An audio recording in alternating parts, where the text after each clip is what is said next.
L'océan a plus de secrets pour elle, et elle souhaite aujourd'hui le préserver.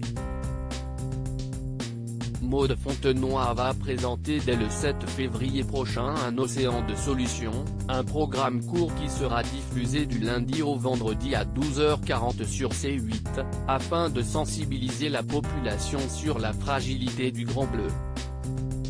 Il faut dire que Maud Fontenoy connaît très bien ce sujet. En 2003, alors âgée de 25 ans, la navigatrice a traversé l'océan Atlantique Nord à la rame. Un première pour une femme. À son palmarès également, la traversée de l'océan Pacifique Sud à la rame, en 2005, puis le tour de l'hémisphère sud à la voile à contre-courant en 2006. Autant d'aventures qui ont parfois donné lieu à des situations extrêmes. Présente sur le plateau de Touche pas à mon poste ce mercredi 2 février, Maud Fontenoy a en effet raconté une anecdote qui a refroidi Cyril Hanouna et ses chroniqueurs. Après un sujet sur la nouvelle saison de Koh-Lanta à venir, le présentateur a posé une question à la navigatrice: « Est-ce que tu regardes Koh-Lanta ? » « Non, pas trop », a-t-elle répondu, ajoutant qu'elle était une véritable aventurière, contrairement aux candidats de l'émission de TF1.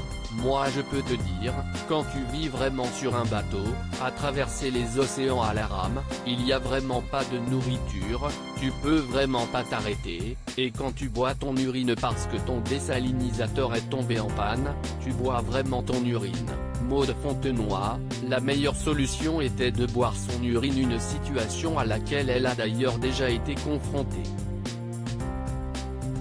Lors d'une traversée de l'Atlantique Nord, elle a en effet dû avoir recours à cette solution d'urgence car le désalinisateur était tombé en panne. Pendant 5 jours, j'ai essayé de le réparer, et la meilleure solution était de boire son urine.